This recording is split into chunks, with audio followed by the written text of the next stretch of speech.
Jai Hind, Jai Bharat, and welcome to Dev Talks. This is Aadi. I'm sorry.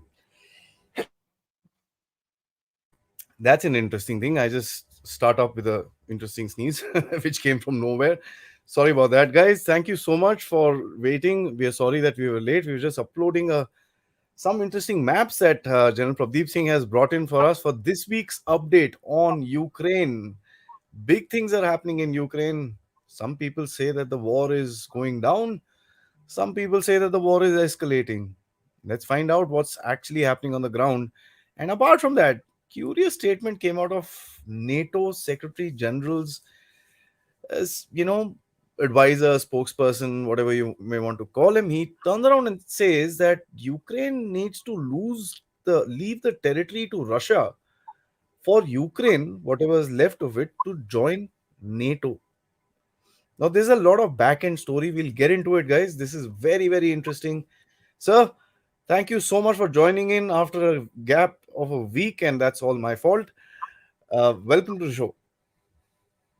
Thank you, Adi. Thank you. It's good to be back again after a little gap. I think it's always good to have a little gap once in a while, take a break.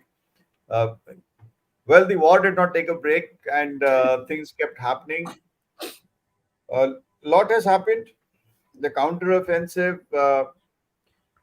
apparently, if you just go by the media and you go by what is available on various channels, the counteroffensive seems to have picked up a little bit of pace. How much of it has been successful and how much it has gained, we will see in a short while. And I would like to today actually my aim is to correct the perspective of all those on both sides and all those who are watching this channel as to how much of area has Ukraine taken and how much is with Russia and how the things are shaping up. And that's one thing I just want to put it in a little perspective, and I'm going to do that with the help of a few maps as we go along. Next, of course, we've had President Zelensky, visiting the front lines after a long time, and he's been there egging all his troops to kind of achieve maximum. We've also had a very interesting, update. The Ukrainian army has committed its strategic reserves. Now we will see that also, and what are the implications of commitment of strategic reserves. So militarily, the war doesn't seem to be going anywhere. Of course, Russia is busy pounding Ukraine territory with a whole lot of missiles. We've had, the Rainy port being bombed again. We've had Odessa. We've had, all over. So and they've gone as close as to the Polish border, the Romanian border. So it's gone in deep. Now, basically, these targets are airfields, runways, oil depots, ammunition dumps. These are all strategic targets which have been taken on by the Russians. So we'll see it as we go along. So that's what has been happening as far as the other countries are concerned. A lot of aid is being promised. The United States, President Biden, he's asked for about 24 billion from the Congress, as if 113 billion, which has already been given by the United States till date, isn't enough. So he's asked for another 24 billion. So the end doesn't seem to be in sight if this kind of aid is going to be provided. Now we've had, Russia intercepting a Scalp missile. Scalp is something which has been provided by the French to Ukraine. It's the same thing as the what do you call the other missile which has been given by the Brits. That's the Storm Shadow. Storm Shadow missile. So Storm Shadow, these have extra ranges, and there's also a request for more 80 for more long range missiles to be provided. Germany, of course, has refused. He said that they've said that we will give you missiles, long-range missiles, that is Taurus, but those missiles should be used only within Ukrainian territory and should not be used outside the Ukrainian territory. So this kind of debate is on, and we've also known. While a lot of aid is being given, there is a lot of resentment which is going on in various countries. We are aware that many countries are going to recession. At the same time, there is news that the ruble is also, fallen, and all that is happening. Now, we've had the Ukrainians attacking the Crimea bridge. That's the Kerch bridge once again. We've had Sweden promising aid. So let's see as to, we just go on to the slide and see as to what is happening. I'll give you an overall picture on the first slide, please. So, what you see in the roundel is where the conflict zone is, or the special military operations are being carried out. Other than the aid which the United States has sought, we've had Sweden promising an aid package of $315 million. Sweden has already provided 1.57 billion. So now Finland is said that it is going to set up a strategic reserve stockpile for chemical and nuclear emergencies for the entire of Europe. So that's where Finland comes in. Germany says it's not going to train. It's not going to train any neo-Nazi Ukrainians. Anyone who's got a tattoo, which is a neo-Nazi tattoo or swastika or something like that, they are not going to, include them in the training. And then, pardon my spelling in the former, we've had the former president of France, President Sarkozy. He said that return of Crimea to Ukraine is an illusion. So he's being pragmatic about the whole thing. Romania has turned around and said that it will train the F-16 pilots. However, the F-16s are not forthcoming and doesn't seem to be on the horizon. Another interesting part is Turkey is ready to guarantee the safe passage to ships with Ukrainian grain because, that is a statement which has been made. Now, Ukraine has also said that it is not going to negotiate a gas transit contract with Russia, which is expiring in 2024. That is next year. So these kind of small, I just try to put things in perspective, are happening. And of course, we had the statement by the NATO advisor from, saying that if Ukraine wants membership, it has to give up territory. So we will see that also. And the next slide that we see is just to discuss what's happening. Wagner camp is growing. We know of about 10,000 plus troops are already there, and we know I've just tried to kind of place it as to where it is. It's on the border between Poland and Belarus, and short of the Swalki Gap. And we've seen as to they keep the threat remains. It's a threat in being. In the military terminology, we talk of such elements as threat in being, that the threat exists. Then you have about 10,000 troops which are being deployed by Poland. These are other than the border guards. So these regular forces are being deployed by Poland. So you have a kind of a tension brewing up between Belarus and Poland, and of course the Poles are kind of getting worried. What the Poles are going to do is eventually is what we got to watch.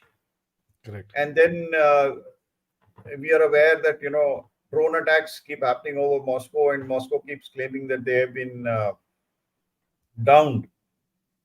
So that is as far as this is concerned. Overall picture. Now I would like to just take on what exactly is happening in the battlefront. Now this is very important for all of us to understand, because as of now, I think most of us are not very clear as to how much territory the Ukrainian army has gained in the offensive. How well the offensive is going, because there's propaganda and there's counter propaganda. There is it's an information warfare which is being carried out, where the Ukrainians say that the Russians tanks were destroyed, and the Russians keep claiming and showing videos that the Ukrainian wherewithal was destroyed. So I will not pass any judgment. We will see for ourselves as to how much of territory Ukraine has taken back in the counteroffensive, and how much is the Russians progressing.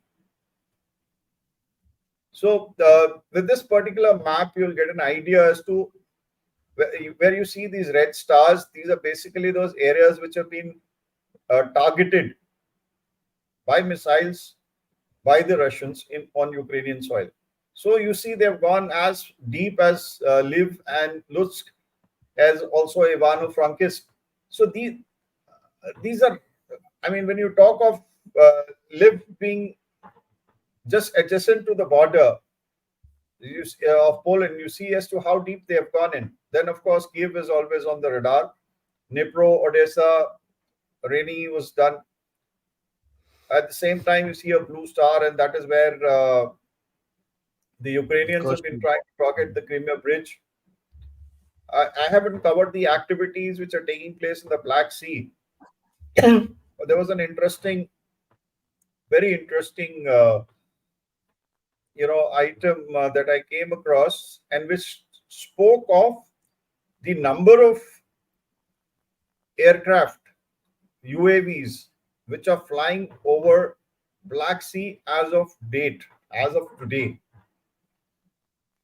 Now we are all aware that whenever a ship or the Russian boat has been attacked, has been taken on by these surface boats, unmanned boats, we've known that there has always been a drone which has been flying and guiding it.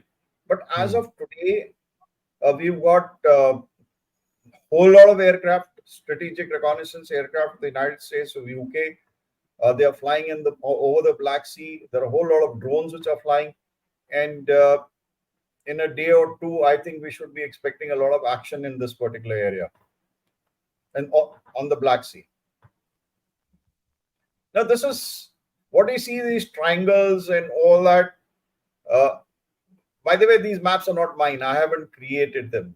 They are from that Institute of Study for War. So that's where they come from.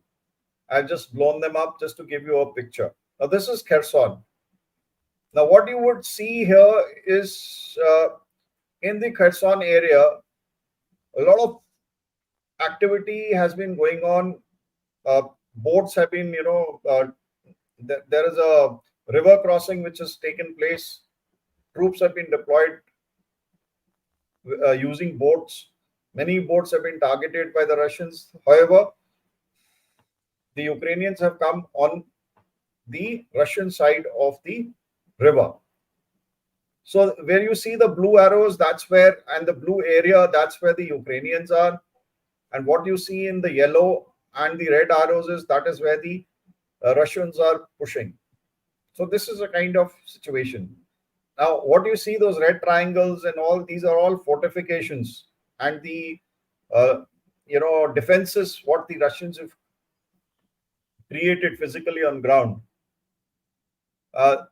So I just want you to draw a parallel, see the proportion of area which has been addressed by the Ukrainians, and see how deep they have yet to go if they have to reach Crimea. So, to me, it's kind of not happening. So this is the situation in Kherson. Now this is Zaporozhye. Again, where you see the blue, that's where the apparent counteroffensive making a little headway in the Orikhiv front, and that's the blue arrows that you see which are going in. And then you see the amount of defenses which exist in this particular area. A closer look. So, well, that's what it is. You see the density of defenses. You see that how well they've been guarded, and you see the ring around Tokmak, which is a strategic location that must be captured if they have to head towards Melitopol and down towards Crimea. Now, this is what the fact the Ukrainians, when they lived in a fantasy land and they were talking about going straight, and what was being guided by the NATO, that they need to head straight Big arrow for the offensive. etc. So that is where it is. So now you know as to how much of area has been captured, how much of progress has the counteroffensive made, and the very interesting part of it is that in this direction of Orikhiv, from Orikhiv down, they have deployed their strategic reserves. Now, strategic reserves, gentlemen, are uh, reserves which are used for strategic purposes, and they are to be used like they've used the 82nd Airborne Brigade and units of 46 Air Mobile Brigade. By their very nomenclature, Airborne Brigade is a parachute. It should be parachuted behind enemy lines to secure strategic objectives. They have used it as a normal brigade to fight. Of course, obviously, they are better trained. The special forces and paratroopers, they would be better trained. So they have achieved a little bit of success. And this uh, Airborne Brigade, they're part of a tactical group called the Maroon Tactical Group. Why Maroon? Because they all wear maroon berets, the paratroopers. Hmm. And this was perhaps the last GS Reserve Brigade. And they are equipped with the Challenger 2 tanks, with the Marder and the Striker armored fighting vehicles. Now, the best of equipment has been now committed. The best of troops have been committed to drive a wedge. Now, how deep can they go in? I have my doubts if they can go any deep, because you see the layout of the defenses. So, if this is the strategic reserve, assuming that this is the strategic reserve and the last reserve that they have, well, I think the war from the Ukrainian side is kind of petering out. Hmm. So, Uh, now you connect this. Now you try and connect this with the statements coming out of NATO. Now let's go to the area of Avdiivka. Here also very, very small, territory has been taken by the Ukrainians, and a greater amount of territory has been taken on by the Russians. Coming to Bakhmut, we hear a lot of Bakhmut, and we hear of Klishchivka and the areas north and south. Well, yes, the Ukrainians did make headway, try to reach up to Klishchivka, and they were counterattacked by the Russian forces. Uh, I just want to take your mind to the depth of the defenses. How far are the defenses? The main defenses of the Russians. The area taken, I mean, and the distance from this, where the arrows are, and to the main defenses. So you can just imagine as to how much of time it would take for any advance or any capture of territory which would take place to contact the main defenses. So these guys are all actually hovering around in the gray zone, as I may just put it. So there is not much of, I would say, territory has been taken, but to what avail? Really not. Do they have the adequate amount of forces to press it on with the commitment of the strategic reserve in uh, in the other areas? I have my doubt that they have any other forces. Now, this is where the Russian offensive is going. towards Kupiansk. So as we see, we do not see any blue arrows here for a Hmm. simple reason, because while some troops, firstly, Kupiansk and the areas around, about 53 settlements have been evacuated by the Ukrainians. So that's not a small amount. And do they have the wherewithal? Does the Ukrainians have the wherewithal to move forces and stem this offensive? Uh, Very limited. Very limited amount of troops have been moved here.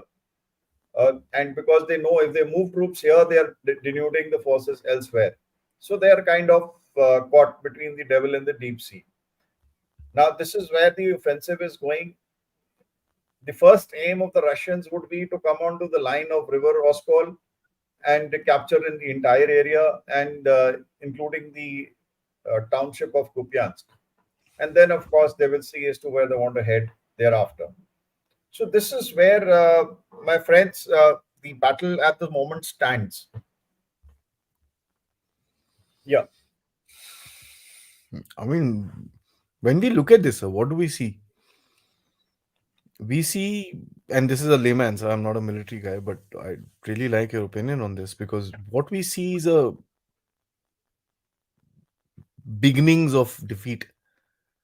What we see is 1943 Germany uh, trying to delay the inevitable rather than doing stuff. But what I can't understand, and I'd really like your opinion on it, why would these guys go on an offensive when they can actually build up defenses to hold the Russians wherever they are? What would be the what's the game here? No, there is this.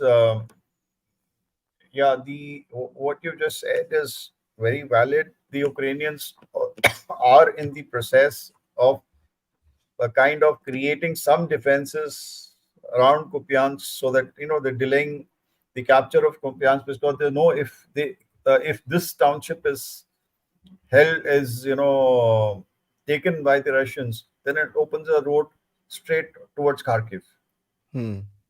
So there is a steady amount of inflow of Ukrainian forces with the aim of making defenses and delaying the move of the Russians for the capture of Kupiansk. So that's already on. Now they know that if they don't do it, the Russians will, they'll have a cakewalk. They don't have anything left now, and that is why you find the NATO making such statements and overtures as to, because people are kind of fed up of this. You you've pumped in so much of money. I mean, it's unbelievable the amount of equipment you've drained the entire armories or of all the European nations. They are unable. They have provided so much that they are unable to recoup. So after all that, if no headway is going to be made, a better sense should prevail upon Ukraine and say, okay, thank you very much, we've tried. And the only problem here is the last Ukrainian is not yet gone. And they seem to be kind of hell bent. I would blame it on President Zelensky. He seems to be hell bent upon getting his last man killed, and of course that's been bolstered by the West. And I think sooner or later a better sense would prevail upon the West, and that coalition or whatever you want to call it, or the NATO countries and the rest of the other countries supporting this, to put an end to all this. I think it's high time. Since you mentioned Poland, so let's get into that. There is no threat to Poland, right? Why would they want to take this territory apart from a very old, ancient sort of a ambition to rule this area again? I don't understand the geopolitics of it, sir. Because the second they take this area, they become bigger than Germany, and Germany is going to have them for dinner after that. Poland, you see, uh, it's like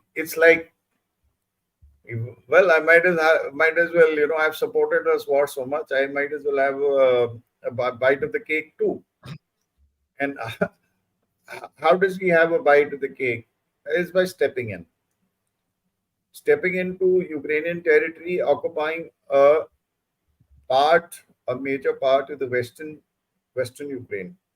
Now, this is not going to be a purely Polish or a Poland-driven strategic move. It's not that Poland is doing it unilaterally. Poland will is being advised. It will be pushed into getting into Ukraine for a simple reason. I've been talking about trifurcation, right? And when I talk of trifurcation, and I've been harping upon this, one way is you push the Russians out, you restore the, that is the, after all, the aim of Ukraine. When you have a peace talk, I want territorial integrity to be restored. So either, and then you give, so territory, first step, territorial integrity of Ukraine is restored. Ukraine is given NATO membership. NATO deploys its forces right on, bang on Russian border. Ideal situation for Hmm. NATO and the West. That's the German solution. Yeah, matlab, as of today, that is what should be an ideal condition for the West, and that is how it should be. But that's not happening. The realization has very well set in. It's not going to happen. So, how do you get NATO forces as close to the Russian border?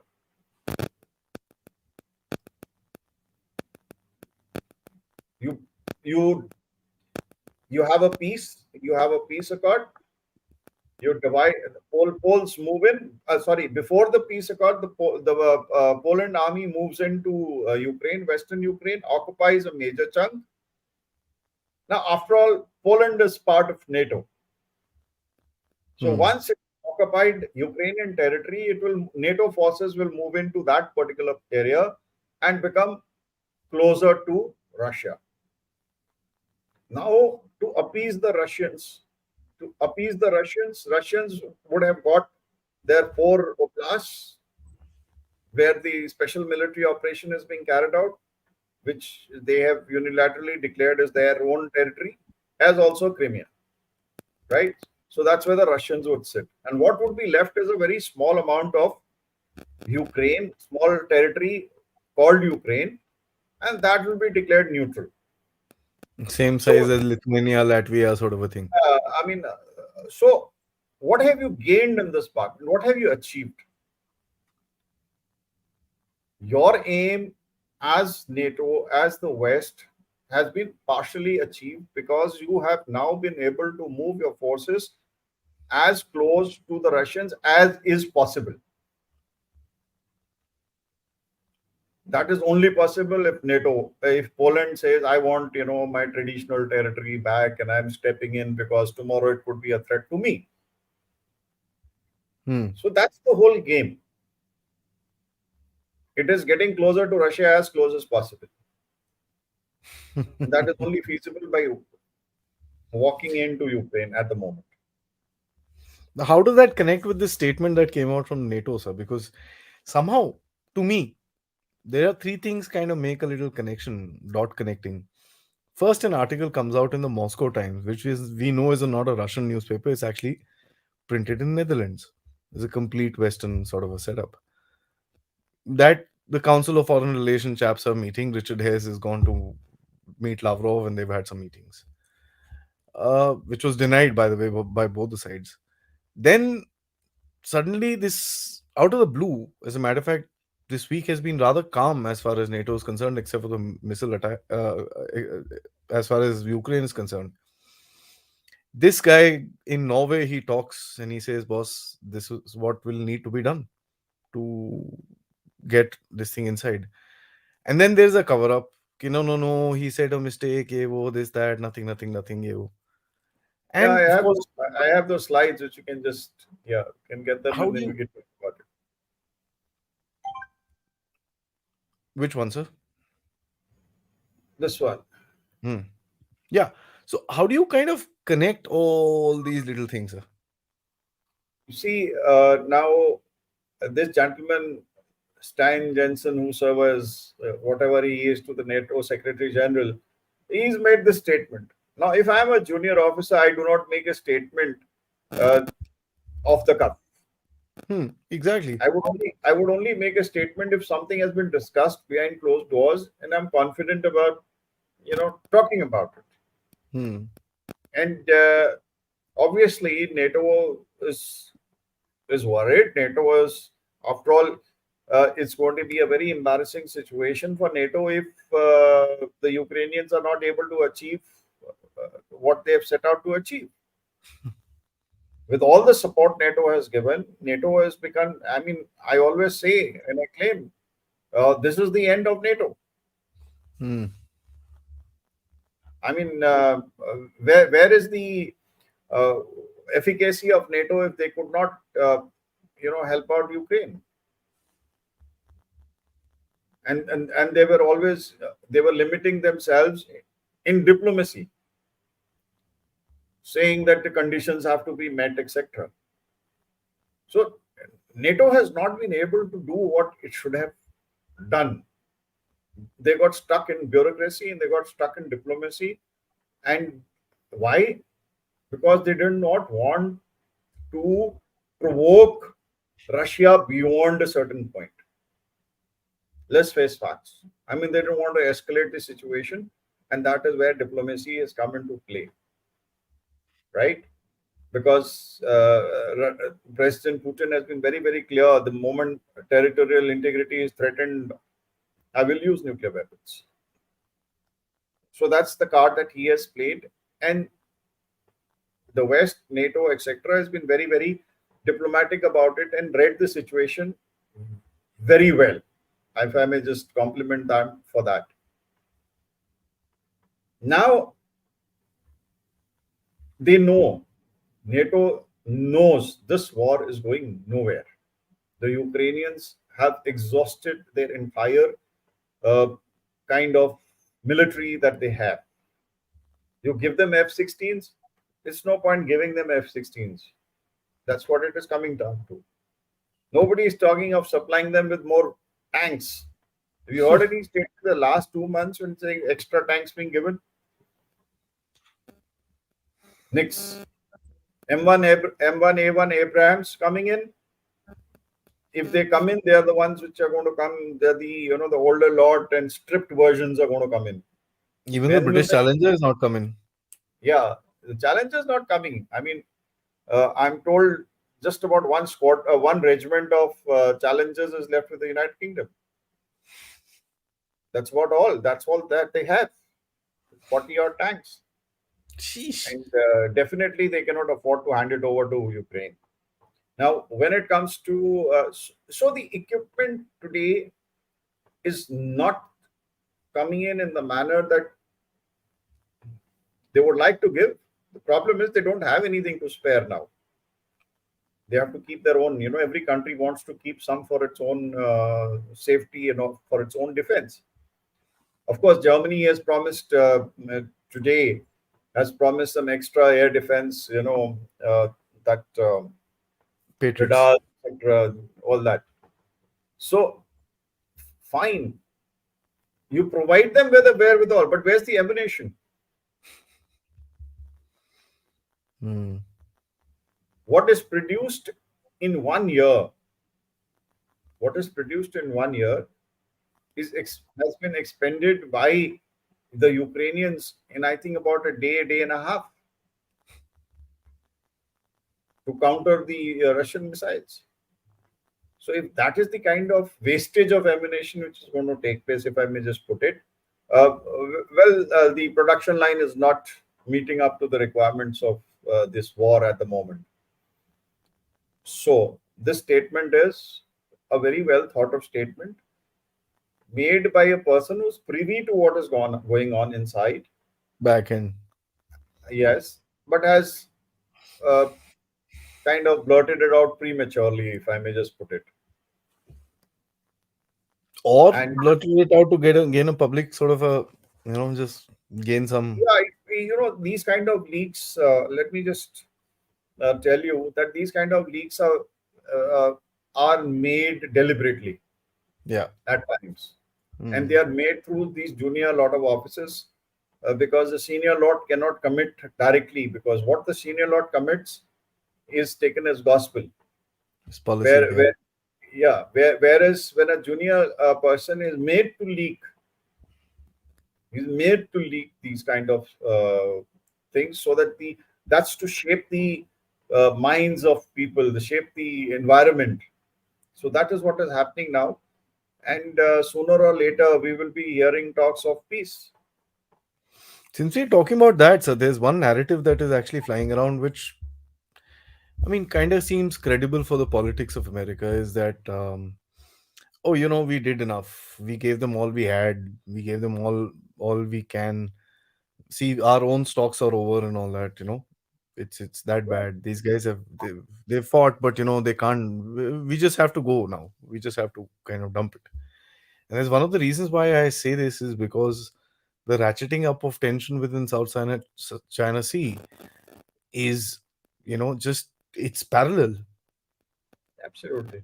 So how do you kind of what would you You say see, to that? you see, I've always maintained, as far as the United States is concerned, the main focus lies there in the Indo-Pacific and South China Sea and against China. So whatever said and done, whatever the United States may say, may talk about, may support. Now, the support which they are providing to NATO is because they're the biggest brother going around there. So they have to Hmm. support NATO, and what they're doing is in terms of wherewithal and money, right? And to a extent, is training. That's about all. But the main focus, as I always maintained, the biggest worry for the United States is not Ukraine at the moment. It is more China.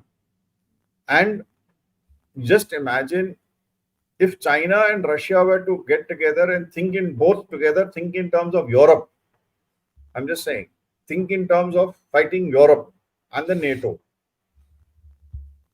So how do you distract China? How do you distract China is by ratcheting up the tensions in the South China Sea. So diverting the attention of China from the western side to the eastern seaboard, And the other way around, keep Russia away from there. and keep Russia away from, keep Russia isolated. Yeah. So this kind of a game is being played, and rightly so. If I may just put it, if your enemy today, or your main adversary is China, why would you want to be, hanging around in Ukraine and bothering your head about Ukraine? So this is the kind of an overall game which is being played, and rightly so. And I think, uh, yes, they have to make again the shape the public opinion. Today I was going through something somewhere which says, in a poll which was taken, about 51, 52%, 52% of the Americans Yeah. are not in favor of this Any war more dragging, money? Hmm. and 48% were still favoring this, assistance being given to Ukraine. So there is a shift as far as the public opinion in the United States is also concerned now. And they've True. realized, I mean, it's leading nowhere. It's not going anywhere. Hmm. And my last question, sir, before I get into the audience, is now I let's look at the world itself. You got the South China Sea that you've spoken about. You got Russia, Ukraine, which you've spoken about, where a fracas with Poland could happen, which regionalizes the war. You've got another flashpoint in Syria where there's tensions. Then you've got a flashpoint in Africa, which is where again there's tensions. And funnily speaking, when you look at the opponents, it's the same guys. So you see these different theaters being activated right now all around the world, sir. And these all revolve around Ukraine. If the West was kind of winning the war in Ukraine, I don't think the rest of the theaters would have been needed to be activated. Yeah, This is dangerous business, close to a world war, sir. Wha- I mean, what are the chances all these things suddenly start exploding? you see, if I just let's talk Africa first. When Sir. you talk Africa, the Africans nations have realized today, since nothing much is happening in Ukraine, after all the effort, when you look at all the effort and the money being provided and the war going nowhere, has emboldened the Africans Hmm. nations. Hmm. Look, all this, all the while, these guys were just a hoax. They were empty vessels, and empty vessels make a greater sound. So that is what that realization of the global South as a whole, if I may just put it, has kind of emboldened the golden South, the global South, and they're getting a sense of wanting to get away from this shackles of all this nonsense that was going on in the African continent. And they're all waking up to reality that these guys are not so powerful as they uh, depict themselves to be. And at the same time, it is Russia which is favoring them, it is China which is favoring them. And they've already had, China and Russia both have made a great amount of inroads in these countries. So the very fact that Ukraine war is not going anywhere is leading into all these disruptive tendencies all over. I may just put it, and it That's all revolves around this. yeah. It all is the same players, you know. Yeah, because that's why I keep claiming the geopolitics of the world is changing. Because I was thinking, when the Niger thing happened, we saw these Russian flags there. Now I said Niger Russian flags. There's no connection. And when you actually dig into it, this was a protest that was happening in Mali, Yeah, and some images were used here. So there's just so much of a barrage of information that comes your way that till the time you don't kind of sit down and decipher it, it's a recipe for disaster, sir. And you that's know why I what's asked happening. the question, sir. You know what's happening. The United Nations has been asked to get out of Mali. Yeah. MINUSMA, thank you very much. Close down. Next, the Democratic Republic of Congo, MONUC has also been asked to kind of scale down. Is going to close. MONUSCO, whatever it is called earlier, Moscow. MONUC, and you have all these peacekeeping missions closing down. I mean, peacekeeping missions are set are can only be around if both parties, aggrieved parties, agree to have a peacekeeping mission. If one party also says, "Sir, thank you, I don't believe in this and I don't want it, I do not agree," they have to get out. Yep. So that is what is happening. So the African countries are today getting emboldened because of the fact that Ukraine war, after having been pumped in so much of ammunition, so much of arms, so much of weapons, everything money being pumped in is going nowhere. It is kind of leading everybody to believe that these guys are not so powerful as they depict themselves to be, and they can't do much to them. So that's about it. it's So the it's world is changing, and the world is changing. The world. Yeah. uh, Yeah. I mean, we really have to sit down one day and talk about it and get a clearer picture of the whole thing. Let's do that, sir. It'll be a pleasure. I think one of the Let's weekends when schedule you're that. free, we could plan that out, a nice long afternoon podcast, so that we can get some, guys in and let them hear. The geopolitics of the world is very interesting, and most of it revolves around Ukraine, sir. The point is that. So Ukraine, it doesn't revolve around to Ukraine. It's a kind of a trigger. Yeah, It's yeah. kind of a trigger which has brought in many realities to the fore. I mean, you see Imran Khan. Now it is a clear thing that Imran Khan was removed because he didn't, kind of To stand the up for line. Ukraine. Tuck, khatam, gone, out. Yeah. So you can imagine the kind of pressure that was there in those first months of the war. It was, they And were that trying to. gentleman, was naive enough to be present when the war was, the first on 24th of February. Our friend was in Russia to show solidarity and support.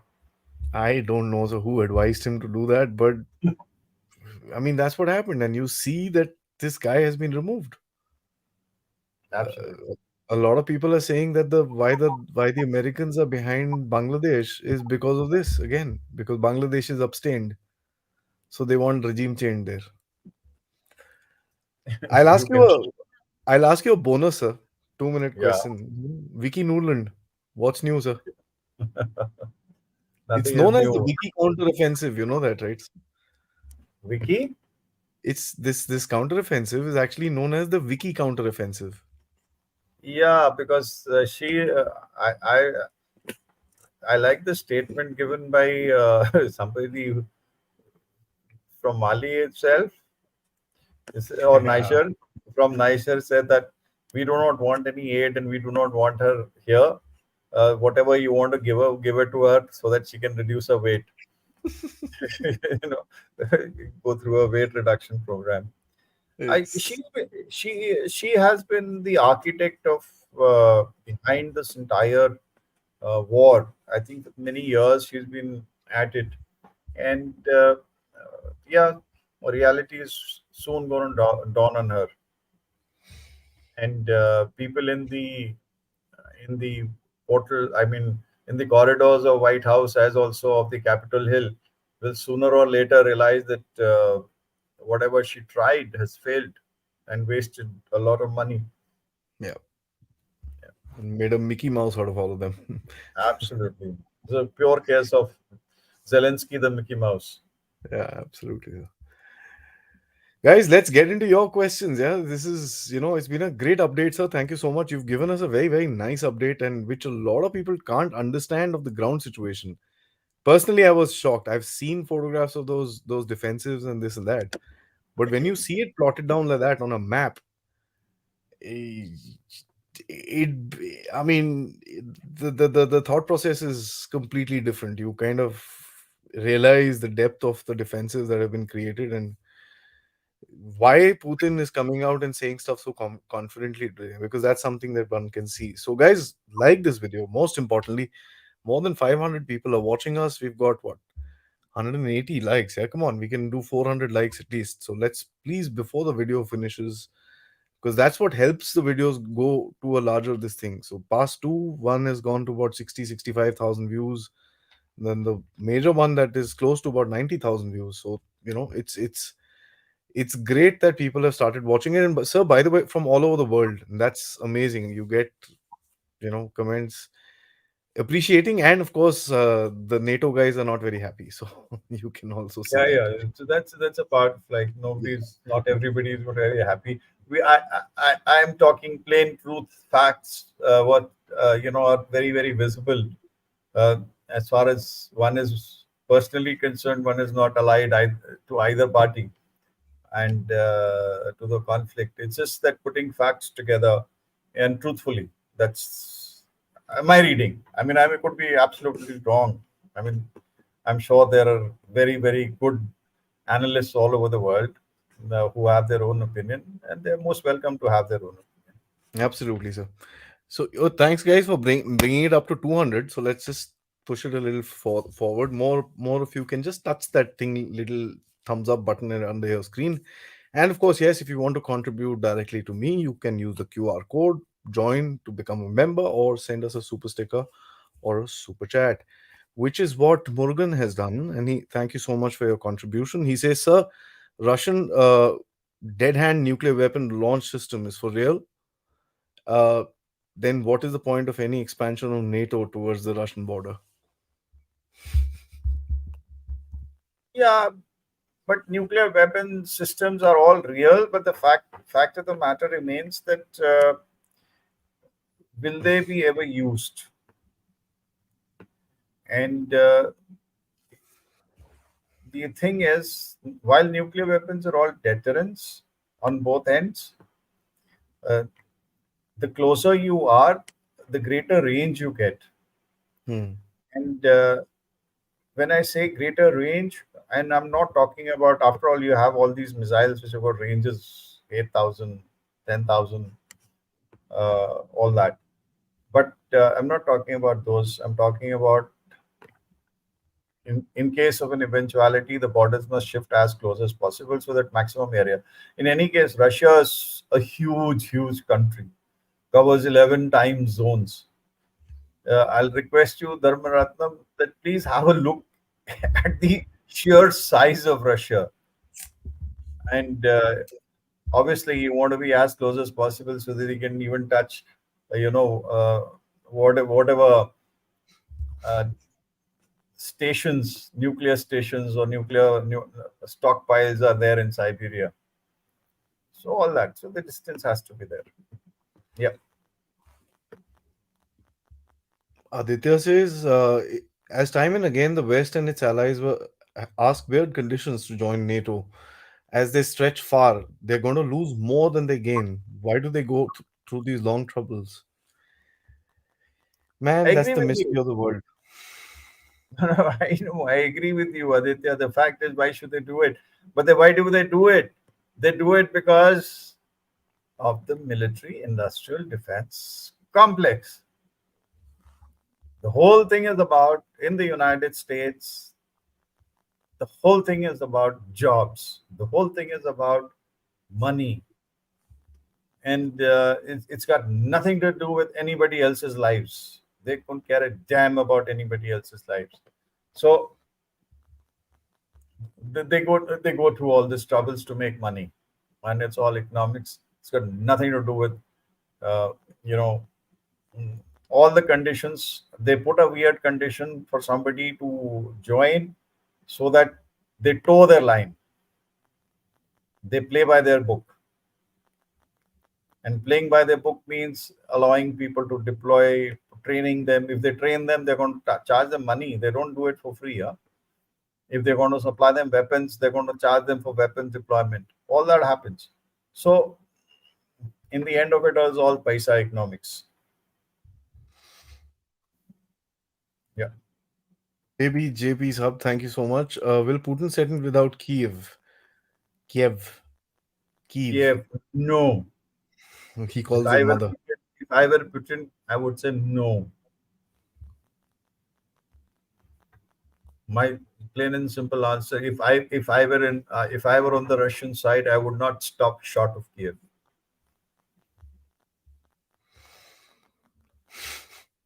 Why should I? I wonder what good a nuclear Ukraine is to NATO. Russia is unlikely to accept anything other than a nuclear Ukraine, neutral Ukraine.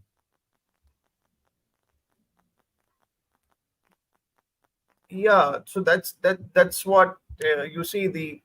It's a good question because Russia wants a neutral Ukraine. It wants a buffer zone. It wants a buffer. It wants a neutral country between its borders and the easternmost border of the NATO forces. So that's Hmm. plain and simple, and that is the entire premise of this war. Now, as far as NATO is concerned, the only way they have to arrive at a peace deal is to show some concessions to Russia. Those two concessions that they come out to Russia are: A, you keep what you have got; B, we give you a neutral Ukraine, and our condition is the Poles have gone in and you let them stay there. If the Poles have gone in after the war, Poland, after all, it's Poland territory, and they move in there. So to NATO, it doesn't make any sense to have a neutral. But then, if you have to come to a conclusion, uh, you have to come to a peace agreement. You have to make concessions, and this is a sort of a concession which is likely to take place. So, Batraji says, sir, today China has been requested again by a European country to talk to Russia as it feels Russia listens to the Chinese. Really? Okay. Yes, why has it been asked? Good one, Jakri. Thank you very much. Good to hear from you again. Uh,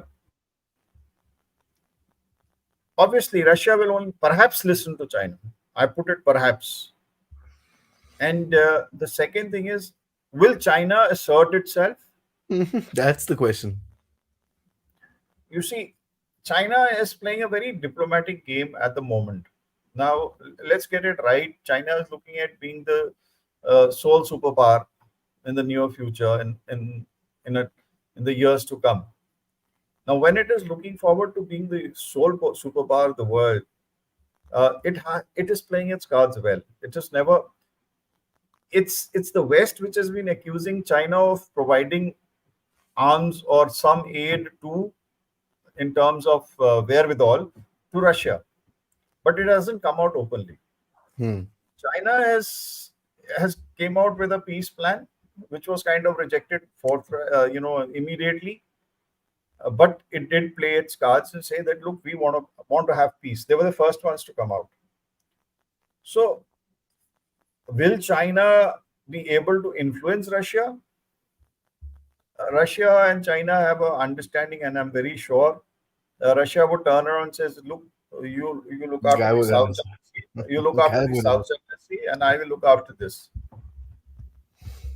There is, of course, Now, that. it's kind of divided responsibilities. So, वैसे भी, why the Chinese went to Saudi Arabia for that stupid peace summit, the Russians closed down the Kazakh border there. Wait, Yeah, 80 Chinese were interrogated for 12 hours. yeah, they were straight away. I mean, they were not permitted. खत्म. So Russians are not. ये the whole thing is there. Oh, Russia, China, भाई भाई. China किसी का भाई नहीं है, और Russia, Hmm. China को कभी भाई नहीं बनाएगा. That is something No, no, which is very very clear. So the delta of the Danube River is still being used as commercial liners, or totally all activities are stopped. There was some news about this, that Danube is being used. used. The Danube is being used, and even Ukraine has given security guarantees that this secure corridor is will be ensured. But that is where, when one of these liners, one of the commercial ships flying a flag of Palau, that was Hmm. kind of intercepted Boarded by the by Russians, yes. yeah, boarded by the Russians, and it was searched. So it's a game being played. Ukraine is kind of testing the resolve of the Russians as far as control over the control of the Black Sea is concerned. So this is a cat and mouse game at the moment. Let us see as to where it goes. This area is the most worrisome area as of now, Yeah, yeah. actually. Whether it's the Danube River itself, whether it's the Dnieper, whether it's, I mean, the delta of the Dnieper, or whether it's the Crimea area. Uh, this is, I'll just put it a step further. With the rains coming in the coming months, the ground war is going to come to a kind of standstill. Rains and then snow is going to come to a standstill. Some RT duels may take place, some bombing may take place. But the maximum amount of activity will now shift into the Black Sea. And that is what will be really worrisome, because all these commercial liners, etc., may get involved. So this is something which you like to watch. Otherwise, it's not stopped fully. I mean, that's the main thing, sir. It's not stopped fully. Mind waves. Thank you so much for your contribution. Let's go to the next one. Yeah, there we are. Global Office 2.0. He says 50 plus NATO countries are facing shortages of weapon supplies, whereas Russia single-handedly is manufacturing shells and weapons. What does that say to you about Western complex manufacturing capacity? Well, I don't have to say anything. It's right in front. I mean, I'll tell you what happened and how things are working. As far as the United States is concerned, things are slightly different. As far as the industrial complex in Europe is concerned, it's different. Now, when Europe is involved in this, it is sourcing a lot of parts from the rest of the world. Even India, incidentally, I know of companies and nearly work with one of them.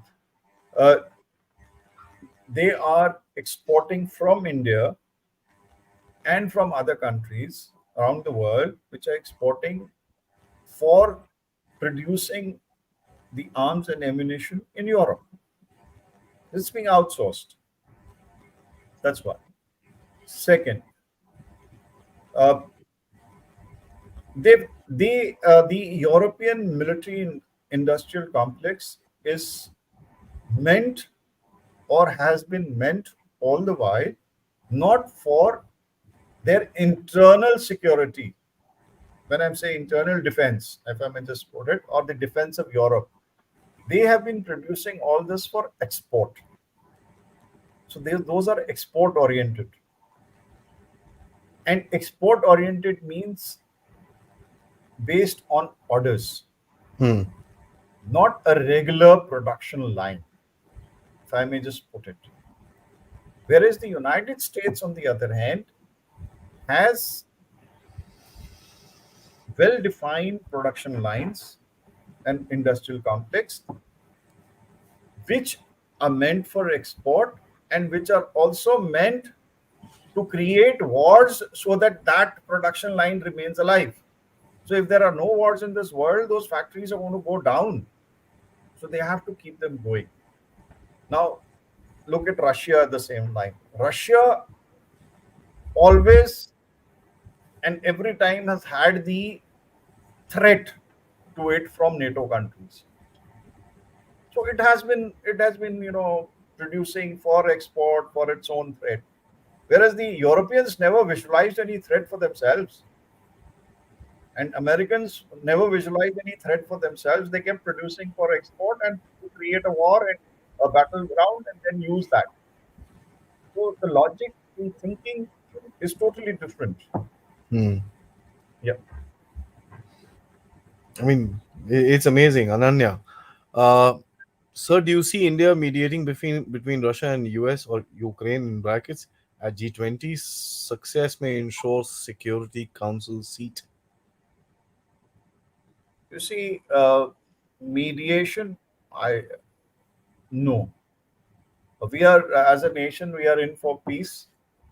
We've been asked to mediate. Well, as of today, success may ensure Security Council seat. Well, it's easier said than done. Not happening at the moment, even though despite all our efforts, because you've got China there, which will not allow India to come in. So Security Council seat is hinging on China. It's got nothing to do with the rest of the world. The rest of the world is very, very convinced that we need to be there. And as far as mediation is concerned, uh, we've got our own priorities, and I think our priorities are right. We may not want to get involved. Prashant Menon says, why would NATO want to occupy a country in their alliance that has pockets of Russian majority? It would be suicidal. Makes logical sense to have Ukraine join them, minus territories like Donetsk, Luhansk. No, those the territory that we're talking about uh, are non-Russian territories. The west of the river, the Dnieper River is all they're not Russians. They're It's on the Polish, east of the Romanian. Yeah. yeah, they're all mix of Polish, Romanians, and all that bordering countries. So yeah, the Russians are in a minority on the western side. Yes. Nidhi says, "Sir, if we consider Ukraine the cake, Poland will be the cherry on the cake for Russia. What's your opinion?" No, Russia is not looking at the cherry. It's just looking at having a, you know, it's the cake itself. Poland is actually it is a narrative which is being propagated by the West uh, to win over their own public. By they repeatedly keep saying that if Russia is allowed to consume Ukraine, then Russia will continue to spread into the other parts of Eastern Europe and try and take over countries which were erstwhile Russian, USSR. But that's not Yes. happening. Russia is not stupid. They know where to draw the lines. And to even push forward this narrative is quite silly. But unfortunately, that's what is floating around. Oops. Shankar says, "Why is France accusing the US of backstabbing it in Niger?" Yeah, that's different dynamics altogether. Yeah. Now, suddenly you find French in troubles and the United States not holding its hand, so obviously they will start accusing. I guess Uh, without getting into the specifics of it, it is all part of the larger geopolitic that we've been kind of talking about, sir. you see, the French, the United States has not been holding the hand of the French, and what you all must realize, US has never colonized any African country. It may have assisted. It has never colonized. It has never exploited. Whereas the French, the Belgians, the Chinese, they have exploited these countries. So there is a difference of opinion on this kind of a thing. John Perkins, thank you so much for your contribution. He says West is losing influence in Africa, Pakistan and Bangla becoming a hotspot for the West. Will our democracy be in danger? Example, installing a puppet government. If you mean Zelensky, that's a little far away. Now, West is losing it. That's a good statement. But will our democracy? I wonder which democracy are we talking about? Uh, Installing a puppet government where? And just please clarify, John. I I love, I love to think take it on would your be. question. I think it would be for India, sir. Will our democracy is not in danger? I mean, He's saying I meant in India. no, no, no. In India, you see, India is a different ballgame altogether, very complex to understand. And we don't get swayed by any influence by any country. We don't get swayed by the West. We don't get swayed by Russia. We don't get swayed by China. Uh, that is the strength of India, wherein we make our own independent decisions, and the strategic autonomy that we enjoy stems out of this fact.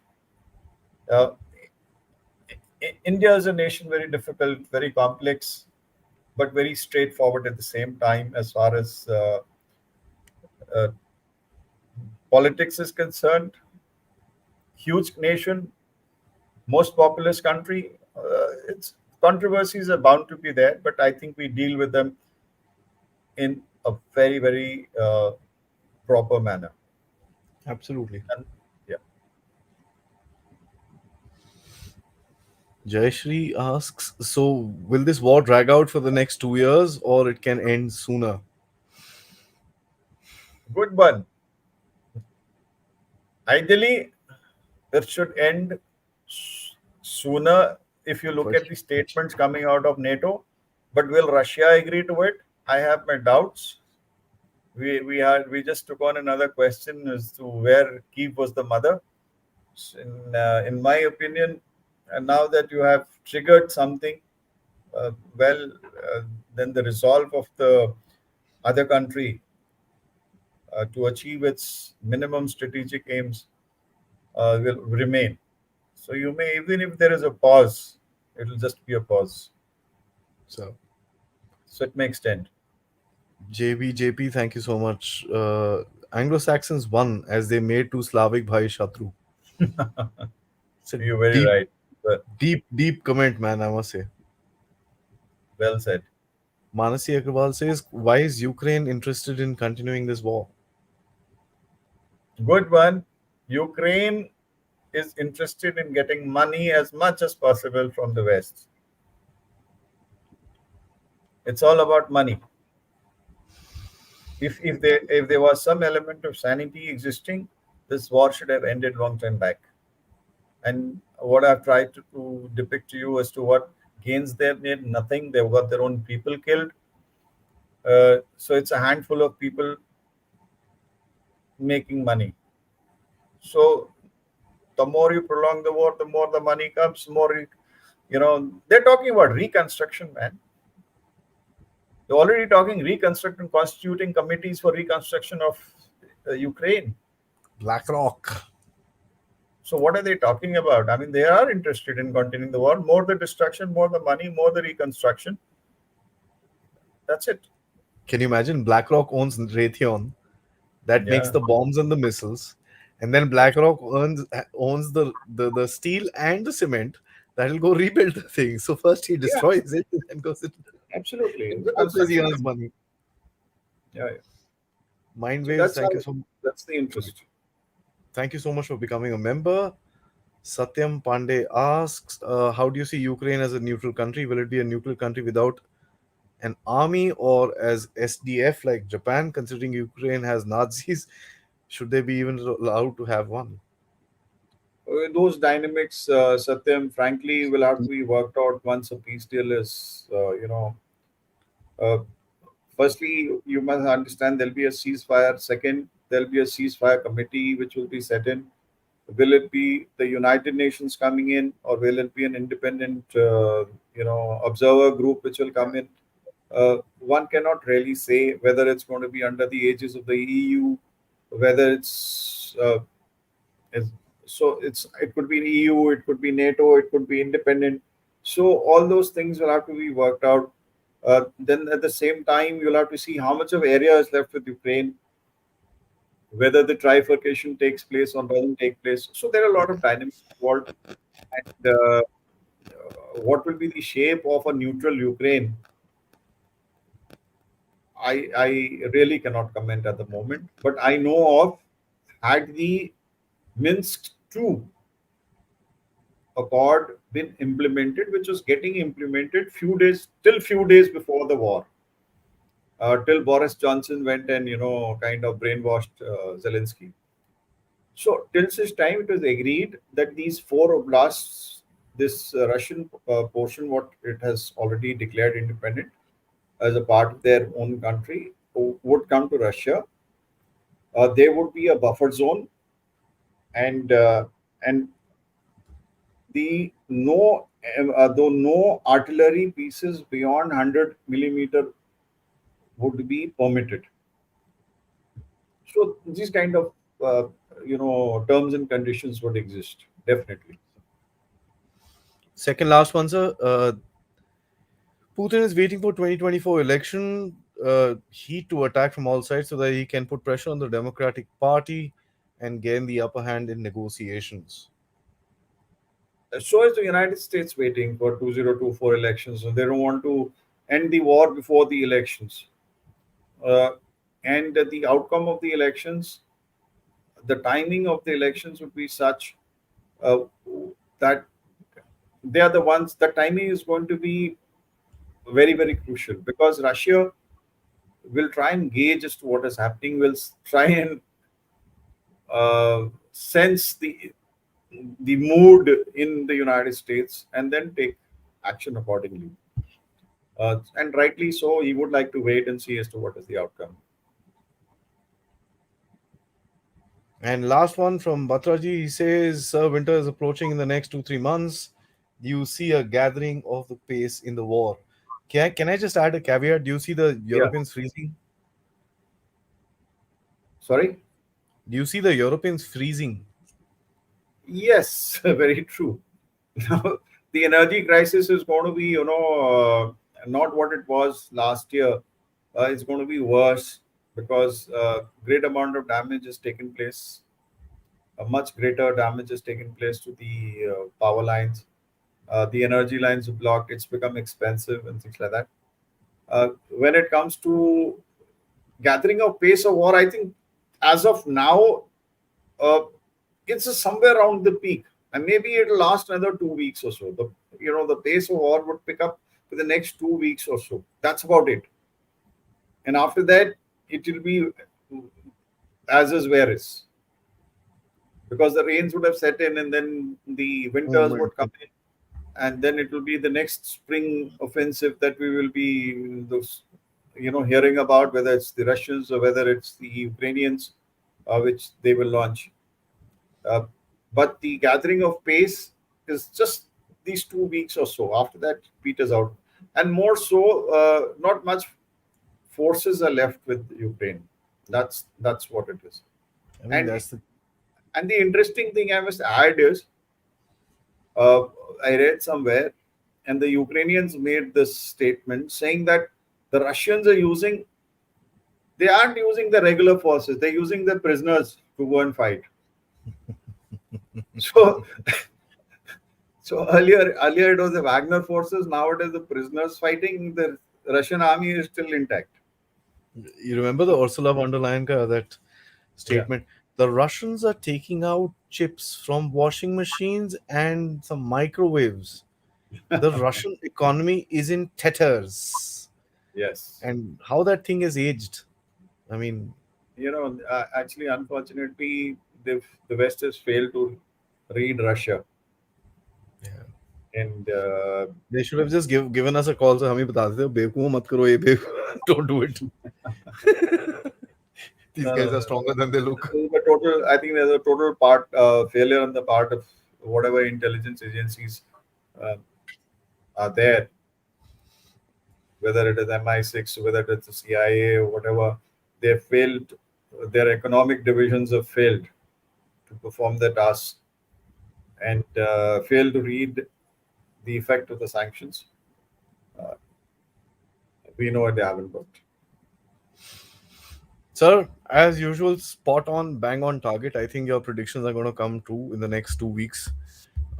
That's my confidence because things are kind of looking